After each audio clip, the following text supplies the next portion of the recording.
Allah provides His love and rahma and care to everybody. Even Fir'aun, his lungs expanding and his lungs collapsing every time he inhales and exhales is actually an act of Allah's loving care towards him. But at the end, Allah does mention in the Quran, there are some things you can do that if you keep on doing them, you can disqualify yourself from Allah's rahmah. Now, how long do you have to keep Allah's rahmah? So long as you're alive.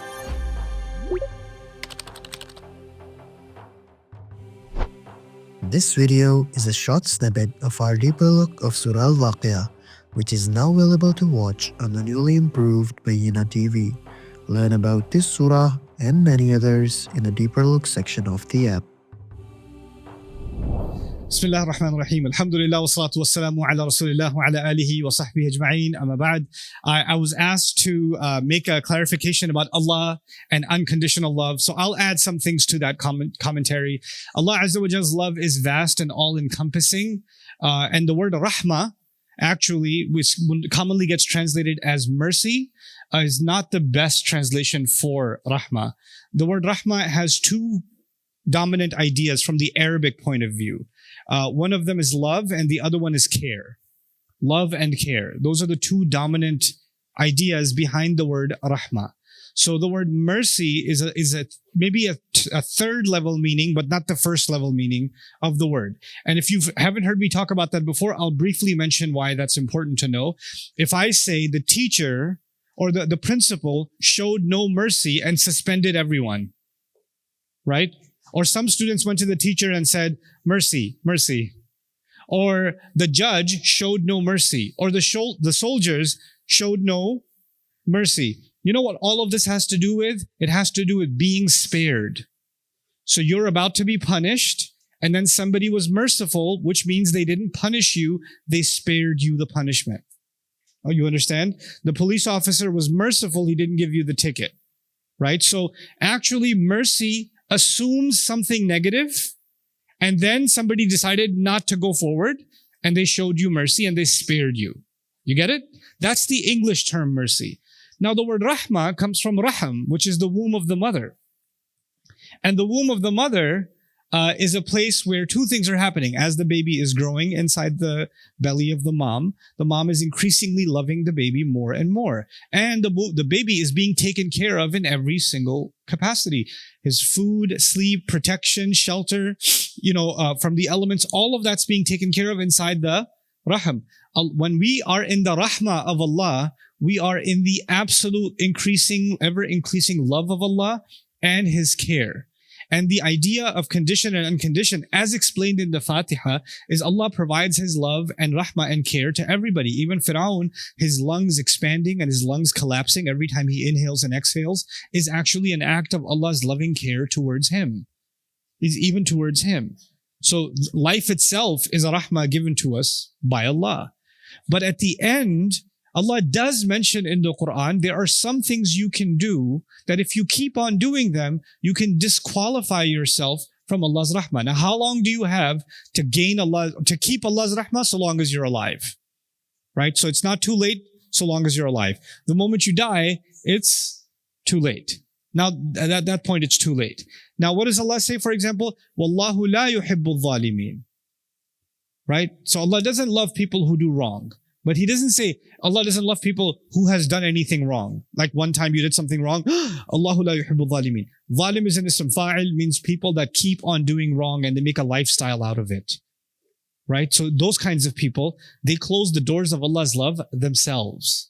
They close that door on themselves. The nations that God destroyed in the past, like the nation of Nuh, Salih, Lut, alayhim salam, the stories you guys know about, right? Those days when those punishments came, for those few moments, or that day, or that week, سَبْعَ لَيَالٍ وَثَمَانِيَةَ أَيَّامٍ حُسُومًا, for those days, the doors of Allah's love and care for those people closed. They disqualified themselves from Allah's love. That's what happened with them. But still the point holds. It's wrong to say just callously Allah's love is conditional. No. Allah's love is vast, all-encompassing. And it takes a lot for Allah to... He doesn't even say He hates. He never says He hates. He only says He doesn't love. La yuhib. Wallahu la yuhib. Right? So that's just an additional couple of comments. for everybody to know about that. Anyway, so we left off on skipping one ayah number 38, where after describing those wonderful spouses of the Ashabul Yameen, Allah adds actually the phrase li Ashabil Yameen in ayah number 38, for the people of the right. So that means that this section opened with Ashabul Yameen ma Ashabul Yameen, and then it ends also li Ashabil Yameen. The best way to understand the purpose of that is to contrast it, what happened with the Jannah described for As-Sabiqun. When Allah mentioned the spouses of the Sabiqun and how they were, right after that He said, Jaza'an bima kanu ya'malun. This is a compensation for what they used to do. This is compensation for what they used to do.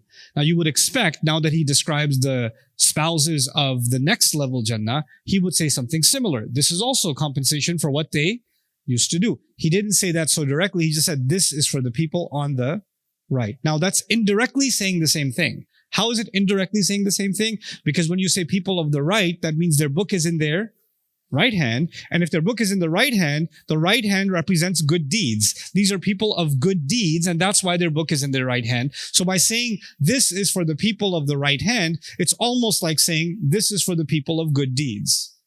This is for the people of good deeds. So that's one way to understand that. But still, there is an important distinction. For the people of us, among the Sabiqun, Allah did conclude by commenting directly on their actions.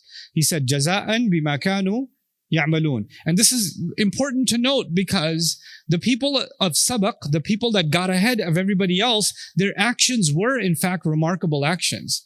There are lots of good deeds, but then there are some super special, awesome good deeds that are above and beyond, a cut above the rest. And those have to be acknowledged especially. So they were acknowledged especially. Now, the people who got saved, they still did good, they passed. But that's more a favor from Allah than anything else, right? They did their part, and Allah in His Rahmah added some bonus credit points and allowed them in. And then He gave them way more than they could ever have deserved even, right? So what we're getting here is fadlan min Allahi wa ni'mah, like Allah has given us more than we actually deserve. We barely passed and we're being treated like royalty. In fact, when someone is in this Jannah, when you're reading these ayat, you're like, oh, okay, this is kind of a normal Jannah. But if you and I make it there, and when you and I make it there, and may Allah give us the highest level of Jannah, but when we're there, we're not going to feel like, oh, it could be better.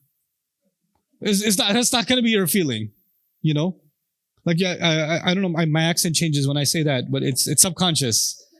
Because I think I learned it from my dad. I love my dad. My dad, like, the best compliment he will say is good. Like, that's as far as it goes. Like, there is no excellent. It's like, good. If you could just get a good, life is good after that. But then Allah is now further reinforcing one idea, that Allah is going out of His way to take care of the people of the right. So you should at least try to be the people of the right. So He opened with Ashabul Yameen ma Ashabul Yameen, and then added an extra topping at the end, li Ashabil Yameen. Thullatum min al-awwaleen wa thullatum min al-akhirin. Now, we're get to the scary part now. Wa Ashabul Shimali ma Ashabul Shimal. Now Allah says, and the people of the left, oh, what is going to become of the people of the left? What can you imagine of the people of the left? The ma, this istifham, is not the people of the left. Who are the people of the left? Not who, what? What do you think the people of the left are? Meaning, what state do you think they're in? What horrors do you think they're facing? What fate do you think they're about to meet? So, kul ma ya'ti fil bal, like everything that comes to the imagination is all targeted at the same time with just that echoed question, ma ashabu shimal. Now, the first obvious thing is, why are they called the people of the left? لِأَنَّهُمْ يَأْخُذُونَ كُتُبَهُمْ بِشِمَالِهِمْ. They're taking their books in their left. And by the way, you should know that the book, there's two things described in the Quran about the people who get their book on their left hands. May Allah not make any of us from them. These people will get their book in their left hand and it will be behind their back, وَرَاءَ ظَهْرِهِ. And they don't have control over their limbs, so they cannot pull their arm forward because their limbs are no longer under their control. So they have their book, it's bad, but it's in their left hand and it's behind their back. So it gets even worse because now they don't even know how bad it is. The people they get their book in their right hand, guess what happens with them? Ha umuqra'u kitabiyah inni dhanantu anni mulaqin hisabiyah fahuwa fi 'ishatin radiyah. He says, hey, come check out my book. Look, even this smile I did, even this hug I gave this person, even this, all of it counted. Allah wrote everything in here. Check it out. They're calling people to look at their report card. And the guy who gets the book in his left hand, he's got it behind his back. He can't even see it himself. So the guy behind him is like, oh. He goes, what? Tell me. That's his state. وَأَصْحَابُ الشِّمَالِ مَا أَصْحَابُ الشِّمَالِ. But there is a clear contrast. There were at least 2 levels of Jannah described, right? Sabiqun, and then Ashabul Yameen, the first and the foremost, and then the Ashabul Yameen. So you would expect to balance the equation, you would get at least 2 levels of what? Jahannam also, just like there were for Jannah. There's an interesting, nuanced answer, multiple answers to that question. So let's read something that I read today from Dr. Fadl Salih Hassan Rai, who I love to death. He's so amazing. Allah protect him. فَأَنَا لَمَّا أَقْرَأْ هَذِهِ وَأَقْرَأْ هَذِهِ. He says, when I read this part, meaning the Jannah part, and then I read the Jahannam part, أحرص على الأفضل فأحاول أن أقدم الخير. Or actually, when I read the higher level Jannah and I read the next level Jannah, I get inspired to do more good to qualify for which one? To the higher one, right? لكن الذي سيدخلهم جهنم. But however, the people who is going to enter into Jahannam, هو سيشتوي بمجرد دخولها لا مجال للتمايز. He says the person who Allah is going to put in the hellfire, whether he's in the lowest part of the hellfire or the upper part of the hellfire, they're going to burn anyway, right? So nobody's going to be like, I wish I'm like on the 3rd floor, not the 8th. Like, no, there's no competition left about who's, there's no need for that. حتى الدركات هم نازلون فيها ليس هناك مجال للتنافس في أخذ الأفضل. The levels that they're going to be thrown into, there's no room for any competition. I want to just be in a better level Jahannam. Like doesn't make any sense. لما كان في الجنة مجال منافسة للأفضل كان عندنا الاثنان. That's why, because there is room for competition in Jannah, that's why there's 2 mentioned. Now, the other thing also is, are there 2 levels in Jannah or multiple levels in Jannah? There's multiple levels. But as I told you in Arabic literature, when you mention 2, what can 2 represent? Many, many, many, many, many folds, right? There's another interesting question that a sister brought up, and I think that's important to add to this discussion. If you notice in both descriptions of Jannah, before we get deep into this stuff, in the descriptions of Jannah, you notice that there was a party, there was drinks, there was water, fruit, there was gatherings, etc., which means men and women. It's everybody. Everybody's included. Like when he says sabiqun, he doesn't say the men that are sabiqun. He just says sabiqun. Ashabul Yameen is not just the men that are Ashabul Yameen, it's all Ashabul Yameen. But all of a sudden there's mention of the spouses and their females. So clearly that is exclusive for who? For men. So there seems to be a part that's common. And then towards the end, there's a part that's exclusive to men. What's interesting linguistically is there's a break between the common part and then the private part that's exclusive to men. So what happens, for example, وَفَاكِهَةٍ مِمَّا يَتَخَيَّرُونَ مَجْرُورٌ وَلَحْمِ طَيْرٍ مِمَّا يَشْتَهُونَ. Right? So it starts with أَكْوَابٍ وَأَبَارِيقَ وَكَأْسٍ مِّن مَعِينٍ. Right? And then you hear the tanween, in. And then you get to the private life and what happens? وَحُورٌ عِينٌ. There's an inqita', there's an isti'naf, there's a separation that happens. So this is the private part. Now what happens in the second Jannah? We saw fi sidrin makhdud, wa talhim mandud, wa dhillin mamdud. You hear the in sounds? Wa ma'in maskoob, wa fakihatin kathira, la maqtu'atin wa la mamnu'a. Everything's majroor, continuing one description. And then you would have expected wa urubin atrabin, if you keep the same sequence, right?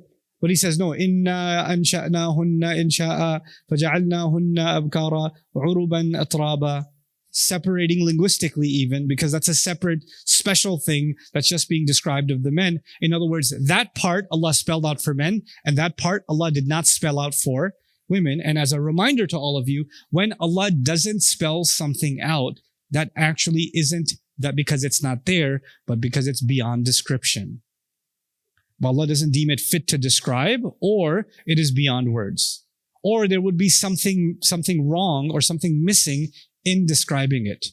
In other words, had Allah described it and some woman said, that's not what I want, I don't want that, then that would become a problem, right? She said, I lived my whole life serving my husband. I do not want a husband in Jannah.